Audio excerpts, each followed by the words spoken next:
తన 100 రోజుల పరిపాలనలో వరదలు, ఆడపిల్లల మీద రేపులు, వైఎస్ఆర్సీపీ వాళ్ళని మర్డర్ చేయటం, నరికి చంపటం, వాళ్ళ మీద తప్పుడు కేసులు పెట్టి ప్రజలకు ఇచ్చిన ఏ హామీ నెరవేర్చలేదు. కాబట్టి ప్రజల్లో తనకొస్తున్న చెడ్డ పేరుని డైవర్ట్ చేయడానికి డైవర్షన్ పాలిటిక్స్లో ఈరోజు వెంకటేశ్వర స్వామిని కూడా చంద్రబాబు నాయుడు గారు వదలలేదనేది మనకు స్పష్టంగా కనిపిస్తోంది.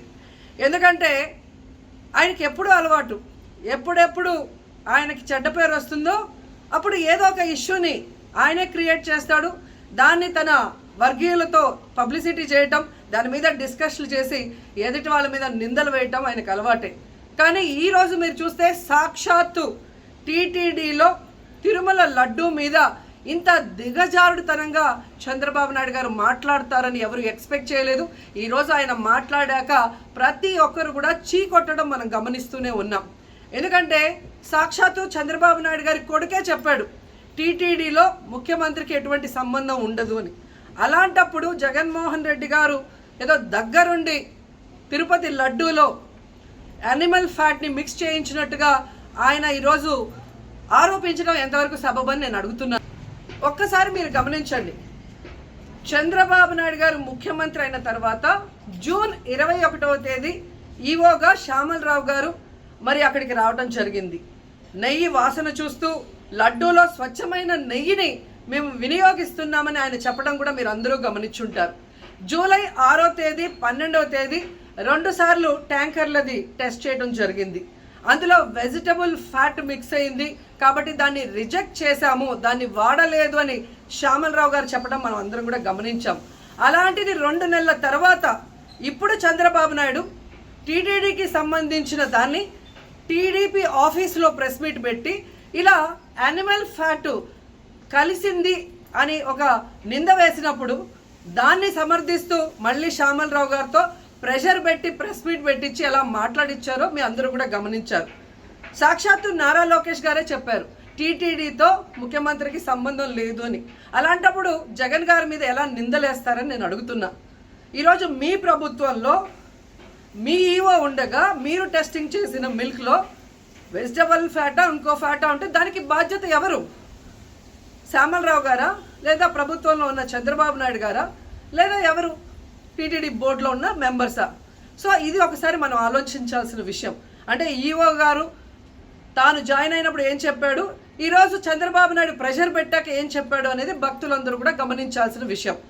రెండవది మీరు చూస్తే చంద్రబాబు నాయుడు డైవర్షన్ పాలిటిక్స్ ఎప్పుడూ చేస్తుంటారు. అలాగే ఈరోజు ఆ తిరుమల కొండ మీదకి జగనన్న అధికారంలో ఉన్నప్పుడు మోడీ గారు వచ్చారు, అమిత్ షా గారు వచ్చారు, ఎక్స్ సీజే రమణ గారు వచ్చారు, ప్రెసెంట్ సీజే గారు వచ్చారు. అంతెందుకు చంద్రబాబు నాయుడు ఫ్యామిలీతో సహా వెళ్ళాడు, పవన్ కళ్యాణ్ గారు వెళ్ళారు. లడ్డూలో ఏమాత్రం రుచి తేడా ఉంటే ఆ రోజే వాళ్ళు కంప్లైంట్లు ఇచ్చుంటారుగా, ఎందుకు కంప్లైంట్లు ఇవ్వలేదు? ఇప్పుడు ఆ 5 సంవత్సరాల్లో ఏదో జరిగిందని నింద వేయటానికి ఈరోజు టీటీడీని ఎంచుకొని తిరుమల తిరుపతి దేవస్థాన ప్రతిష్టను దిగజార్చడం ఎంతవరకు కరెక్ట్ అని భక్తులందరూ కూడా ఒకసారి ఆలోచించాల్సిన అవసరం ఉంది. అండ్ మూడవది, ఈరోజు ఎవరైతే బీజేపీ నాయకులు కూడా మాట్లాడుతున్నారో వాళ్ళని నేను అడుగుతున్నా, ఇదే టీటీడీ బోర్డులో మెంబర్లుగా బీజేపీకి సంబంధించిన వాళ్ళు ఉన్నారు. మరి ఆ రోజు తప్పు జరిగితే వీళ్ళందరూ ఎందుకు మోడీ గారికి అమిత్ షాకి ఇన్ఫార్మ్ చేయలేదు, ఎందుకు దీని మీద చర్యలు చేపట్టలేదు అనేది నేను అడుగుతున్నా. అలాగే ఈరోజు తెలుగుదేశం పార్టీ అధికార పార్టీలో ఉన్న వేమిరెడ్డి ప్రశాంతి గారు ఆ 5 సంవత్సరాల కాలంలో ఈ పర్చేసింగ్ కమిటీలో 5 సంవత్సరాలు ఉన్నారు. అలాగే ఇప్పుడు మంత్రిగా ఉన్న పార్థసారథి గారు కూడా పర్చేసింగ్ కమిటీలో ఉన్నారు. మరి వాళ్ళని విచారించండి, ఆ బోర్డు మెంబర్లందరినీ బయటకు వచ్చి మాట్లాడమని చెప్పండి, తప్పు జరిగిందా లేదా. ఈరోజు ఇంతమంది గొప్ప గొప్ప వాళ్ళు తిరుమలకు పోయి లడ్డు తిన్నా జరగని తప్పు వాళ్ళ పర్చేస్ కమిటీలో ఉన్న వాళ్ళు జనసేన పార్టీ తెలుగుదేశం పార్టీలో చేరిన వాళ్ళని మాట్లాడకుండా కేవలం జగన్ గారిని టార్గెట్ చేసి మాట్లాడటం చూస్తే రాజకీయ లబ్ధి కోసం తిరుమల పవిత్రను భ్రష్టు పట్టిస్తూ ఈరోజు చంద్రబాబు నాయుడు చేస్తున్న నీచ నికృష్ట రాజకీయాలు అందరూ కూడా గమనించి ఆ చంద్రబాబు నాయుడికి బుద్ధి చెప్పమని కోరుకుంటున్నా. ఇక ఫైనల్గా తనని ఎవరో నమ్మరు అనుకున్నప్పుడు పవన్ కళ్యాణ్ గారిని ఫ్రేమ్లోకి తీసుకురావడం చూస్తున్నాం. ఇది కూడా మనం అందరూ కూడా గమనించాలి. ఎందుకంటే ప్రాయశ్చిత్త దీక్ష చేస్తున్నానని పవన్ కళ్యాణ్ అంటున్నారు. ప్రాయశ్చిత్త దీక్ష ఎవరు చేస్తారు? తప్పు చేసిన వాళ్ళు చేస్తారు.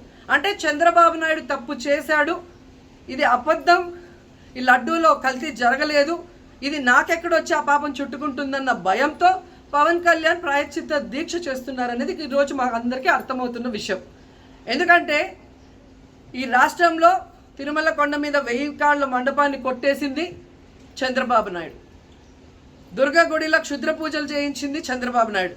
విజయవాడలో 25కు పైగా పవిత్రమైన దేవాలయాల్ని కూర్చింది చంద్రబాబు నాయుడు.